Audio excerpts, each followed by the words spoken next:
मोदी के स्कूल के ज़माने के एक टीचर ने बताया कि उन्हें स्कूल के दौर से ही थिएटर का बहुत शौक था और वो हमेशा किसी भी प्ले में लीड रोल करना चाहते थे।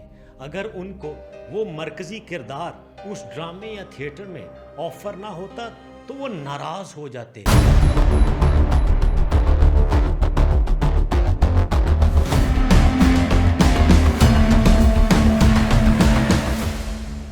आज की कहानी उस शख्स की कहानी है जिसने पूरे साउथ एशिया में एक हैजान बर्पा कर रखा है, जिसका लगाया हुआ तमाशा खित्ते को एक तबाही की तरफ धकेल रहा है। वो जिसकी ड्रामेबाजी और उसके ज़ाती शौक़ और उसकी इंतखाबी मुहिम ने हमेशा से खित्ते को एक ख़तरे से दोचार रखा, वो नरेंद्र मोदी है। अब देश में बिहार का इलेक्शन आ रहे हैं, इसलिए कश्मीर का मुद्दा आगे कर रहे हो। हमारे सैनिक बल इतना ताकतवर है, एक परिंदा भी पर नहीं मर सकते, फिर कैसे आए टेररिस्ट। मोदी के स्कूल टीचर ने अपने एक इंटरव्यू में बताया कि उसे स्कूल के ज़माने ही से थिएटर का बहुत शौक था और उसमें भी वो हमेशा लीड रोल करना चाहता था। जब भी मोदी को कोई भी सेकेंडरी या सपोर्टिंग रोल ऑफर होता तो वो उससे इनकार कर देता कि मैं एक मरकज़ी किरदार हूँ, मैं कहानी का सेंट्रलाइज्ड कैरेक्टर हूँ, मुझे इस कहानी में हीरो या विलन के अलावा और कुछ नहीं बनना। आप बताइए सर, कौन सा फेवरेट एक्टर है? नरेंद्र मोदी जी। सर ये तो हमेशा ही से शोहरत की भूख ने उसको ऐसे फैसले लेने पर मजबूर रखा जिससे वो अपने नाम बनाने के चक्कर में खित्ते को नुकसान की तरफ लेके जाता रहा।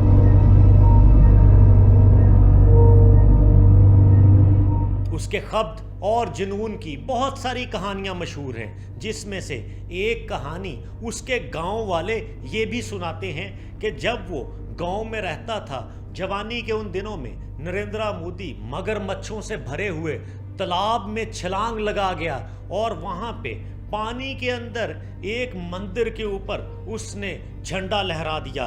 ये मोदी की शख्सियत का वो पहलू है जो उसको किसी भी दूसरे भारतीय रहनुमा से मुनफरिद करता है।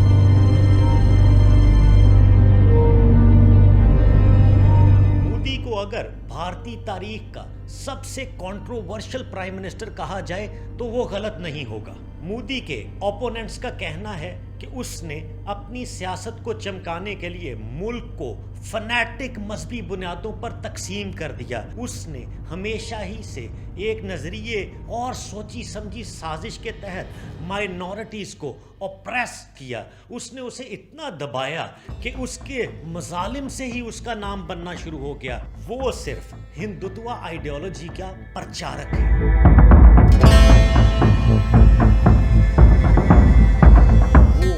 आज के जदीद दौर में सोशल मीडिया का भरपूर इस्तेमाल करता है, ना सिर्फ अपना इमेज बनाने के लिए बल्कि हिंदुओं को मज़ीद कट्टर हिंदू बनाने के लिए भी वो टेक्नोलॉजिकल एडवांसमेंट का भरपूर सहारा लेता है। मोदी इतना शातिर और चालाक है कि उसने एक भारी भरकम भारतीय मीडिया का बाजू मरोड़कर उसको गोदी मीडिया बना दिया।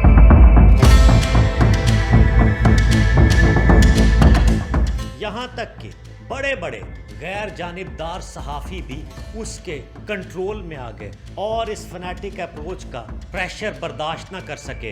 अब वो वही ज़ुबान बोलते हैं जो उनका प्रधानमंत्री बोलता है।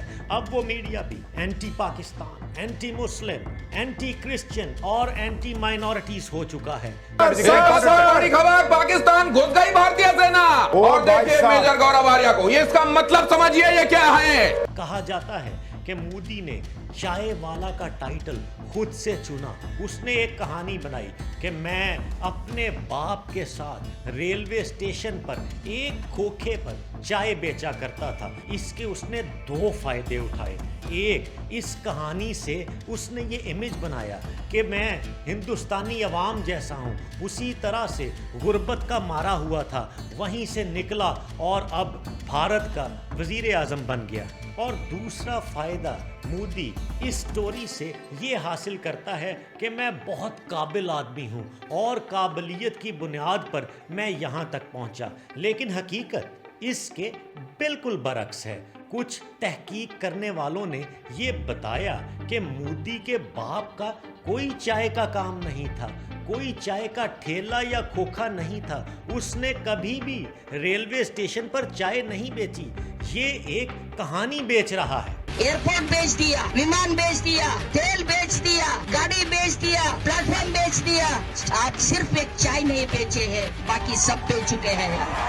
आरएसएस की ओथ टेकिंग में वो वचन देता है कि मैं समाज सेवक रहूंगा और शादीशुदा जिंदगी और घर गृहस्थी के मामलात में बिल्कुल नहीं पड़ूंगा, और उधर जाकर अपनी पत्नी के कदमों में पड़ गया कि ये बात किसी को मत बताना कि मैं तुम्हारे साथ शादी कर चुका हूं, अब मुझे अवाम की खिदमत के लिए निकलना है।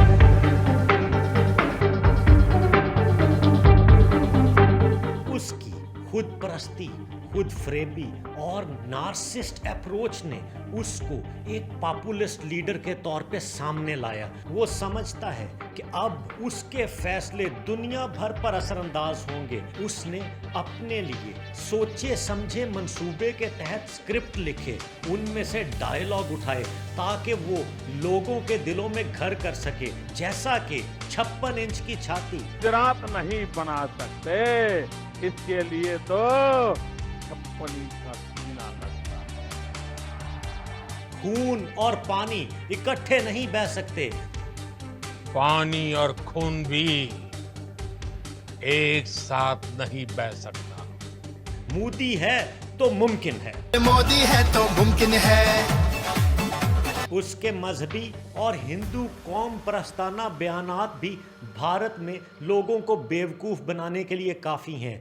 उसने कागज़ पर बनी हुई जहाज़ की तस्वीर उठाई और हवा में लहराकर मजमे से कहने लगा, देखो इंडिया पर तो सैकड़ों साल पहले से जहाज़ उड़ा करते थे, और आगे से तालियां बजना शुरू हो गई। मोदी इस तरह का एक ड्रामा राइटर है, और तो और उसको मोदी और इंडिया ब्रांड का इतना क्रेज़ है कि उसने गांधी जी और नेहरू को भी नहीं छोड़ा। उसने कहा, गांधी को दुनिया कब जानती थी, कहाँ मानती थी।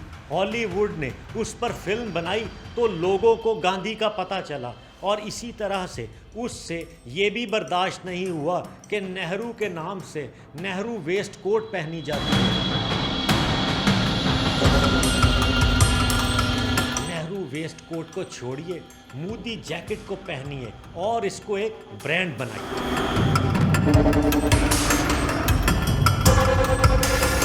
हिंदुस्तान की कुछ सेन वॉइसेस का ये मानना है कि वो हिंदुस्तान को लिबरल और सेक्युलर स्टेट से निकालकर बहुत दूर एक हिंदू स्टेट बनाने जा रहा है, जिसमें किसी भी माइनॉरिटी के लिए कोई जगह नहीं।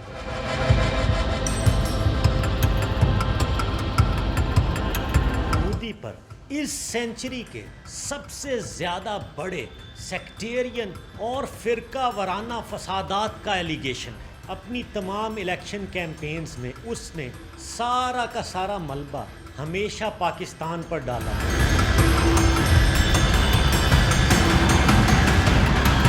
अपने मुखालफीन पर ये इल्ज़ाम लगाया कि ये मुझे इसलिए एक्सेप्ट नहीं करते कि मैं आप में से हूँ, मैं गुर्बत का मारा हुआ एक शख्स हूँ और उस ख़ानदान से ताल्लुक़ रखता हूँ जो बहुत गरीब था।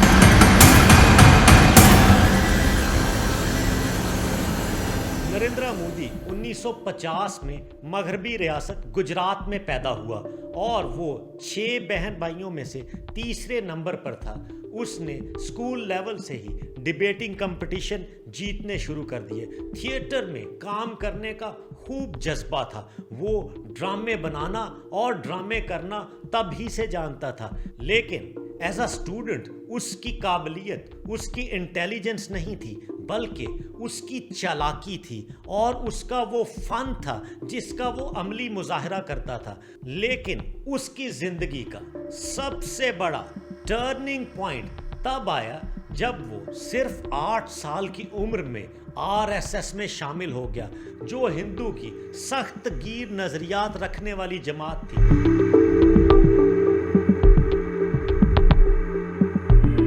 इतनी छोटी उम्र में ही मोदी को इस तरह से ट्रेंड किया जाने लगा कि मुस्लिम्स हमारे दुश्मन हैं और पाकिस्तान को तस्लीम नहीं करना।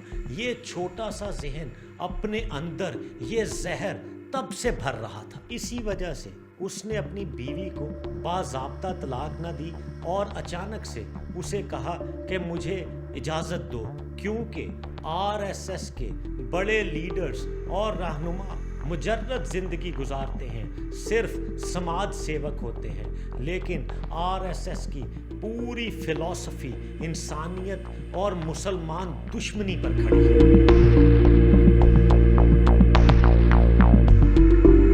आरएसएस ने नरेंद्र मोदी को अपने सियासी विंग बीजेपी यानी भारतीय जनता पार्टी में अपना करियर बनाने के लिए तैयार करना शुरू कर दिया, जो 90 की दहाई में एक ताकत बन चुकी थी। 2001 में मोदी को गुजरात का वजीर आला बना दिया गया और उसका आना ही था कि पूरी रियासत गुजरात फसादात में गिर गई। हर तरफ जलाओ घेराव शुरू हो चुका था। वहाँ पे फिरका वाराना और मजहबी फसादात फूट पड़े, जिसके नतीजे में बहुत सारा जानी और माली नुकसान हुआ। इसकी वाहिद वजह उस वक्त एक ट्रेन में आतिशज़दगी का वाक़या था, जिसमें हिंदू अकीदत पसंद हलाक हुए थे। इसके नतीजे में मोदी और उसके करीबी साथियों ने गुजरात में 2000 के करीब मुसलमानों को हलाक किया। वो इन फसादात की भीड़ चढ़ गए। आरएसएस का अमली मकसद उस दिन पूरा हो गया था।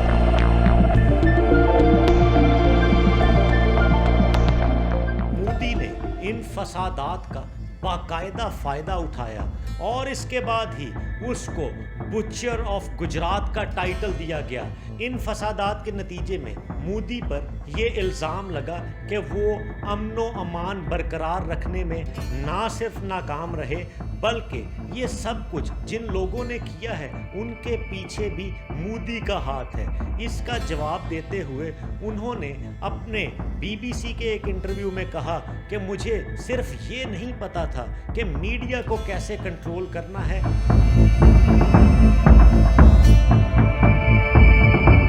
इंटरनेशनल लेवल पर मोदी के इमेज को शदीद धचका और नुकसान पहुंचा। अमेरिका और बरतानिया ने उसके दाखिले पर पाबंदियां आयद कर दी कि ये हमारे मुल्कों में नहीं आ सकता। भारत में बसने वाले मुस्लिम्स और दीगर माइनॉरिटीज़ के लिए खतरे की घंटी उस वक्त बजी जब 2014 में नरेंद्र मोदी पहली मर्तबा प्रधानमंत्री यानी इंडिया के प्राइम मिनिस्टर बने। भारत की 210 मिलियन मुस्लिम कम्युनिटी खतरे से दो चार हो चुकी थी। गौ माता को मुकद्दस जानने वाले हमें इसके ज़बीहा पर कत्लेआम करेंगे और हमें लिंचिंग करेंगे, और इस तरह के वाक़यात बीजेपी की गवर्नमेंट्स में कई दफ़ा देखने को आए हैं।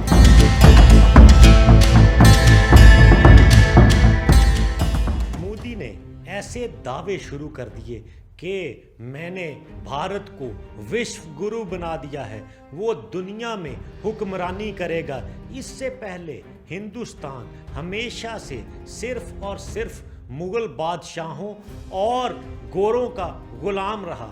आपकी आइडेंटिटी दुनिया भर में सिर्फ और सिर्फ बीजेपी ही प्रूव और इस्टेब्लिश करेगी। मोदी हुकूमत ने नई दिल्ली में नौ आबादियाती दौर की शहरी अलामतों का खात्मा शुरू कर दिया और निसाबी कुतुब सिलेबस नए सिरे से लिखे जाने लगे, और तमाम चीज़ों से वो ऐसे आसार मिटा रहा था जिससे मुसलमानों की शनाख्त बनी हुई थी।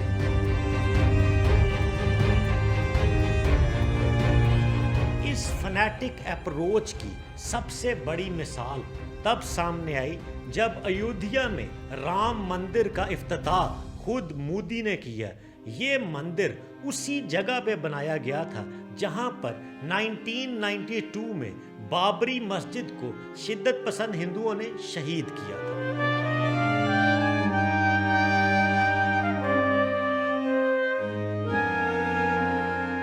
बीजेपी की रिवायती हठधर्मी का ये आलम है कि उन्होंने 2019 में एक बयान में उत्तर प्रदेश से कहा कि जो बिलावल भुट्टो जरदारी का सर कलम करेगा उसको हम 2 करोड़ रुपया इनाम देंगे।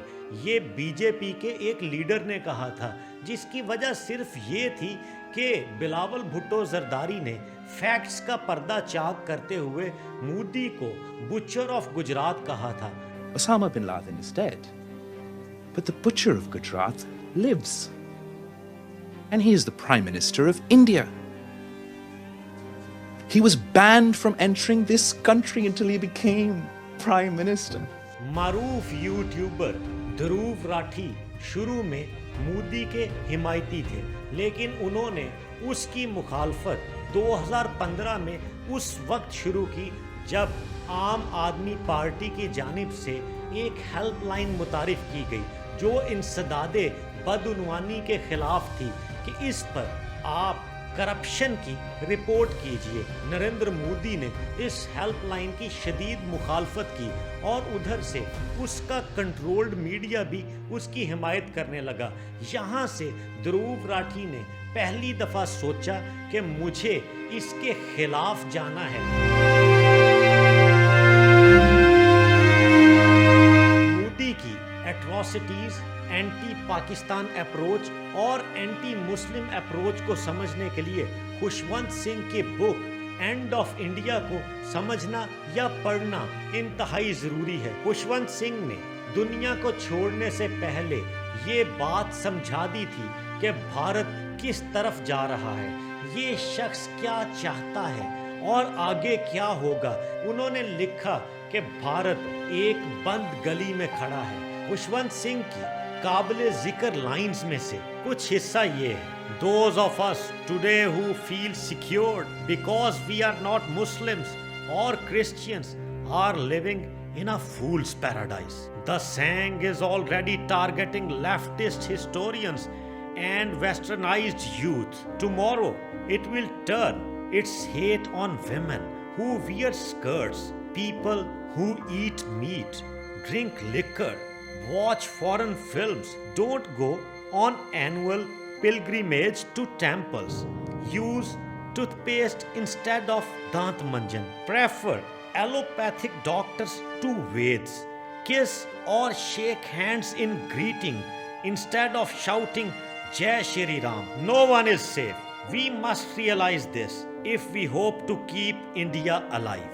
मोदी आज के मॉडर्न वर्ल्ड में भी शूद्रों को इंसान नहीं समझता और मोदी की दहशतगर्दी से सिर्फ और सिर्फ साउथ एशिया ही को खतरा नहीं बल्कि पाकिस्तान के अलावा कनाडा, जर्मनी और दीगर कई ममालिक भी इंडियन एजेंसी रॉ का निशाना बन चुके हैं।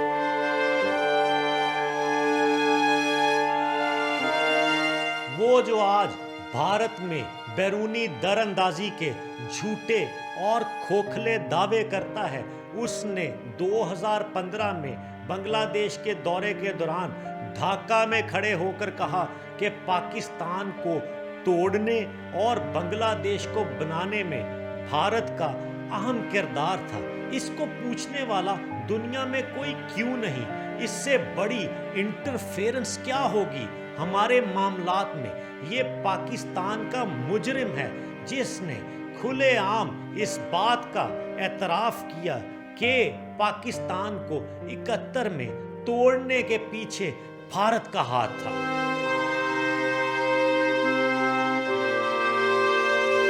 हिस्ट्री विटनेस है कि किस तरह से भारत ने श्रीलंका में तमिल टाइगर्स को दहशतगर्दी के लिए एम्पावर और स्ट्रेंथन किया, किस तरह से बीजेपी सरकार ने नेपालियों पर उनकी जमीन तंग करके रखी। बिल्कुल इसी तरह से पाक अफगान बॉर्डर के करीब भारत ने अपने कौंसल खाने बनाए, जहां पर वहां की खुफिया एजेंसी रॉ ने दहशतगर्दों का एक पूरा नेटवर्क रखा, जिसकी वजह से पाकिस्तानी सरहद के अंदर कई दफा दहशतगर्दी के लातादाद वाकयात हो चुके हैं।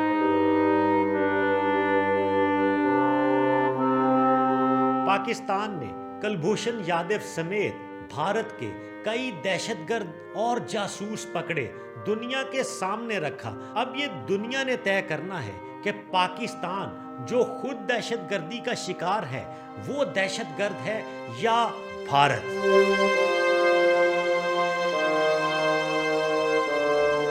कश्मीर पर कब्जे से लेकर बलूचिस्तान में दहशतगर्दी तक हर तरफ एक ही शख्स है, नरेंद्र मोदी। नाम नेहाद आर्टिकल 370 के तहत कश्मीरियों का स्टेटस तब्दील करने की एक जारहाना और बुज़दिलाना कोशिश भी नरेंद्र मोदी का क्रेडिट है।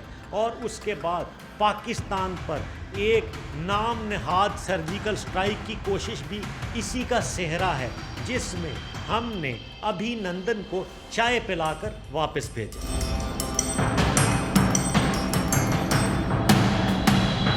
और अब अप्रैल 2025 में होने वाला पहलगाम का वाकया भी इसके शैतानी दिमाग का एक मास्टर प्लान है, जो इसने खुद से एक फॉल्स फ्लैग ऑपरेशन किया है। दुनिया इस सारे से पर्दा उठा चुकी है। अब पाकिस्तान सबको ये समझा रहा है कि ये इसका पुराना वतीरा है, ये खित्ते को तबाही की तरफ धकेल रहा है।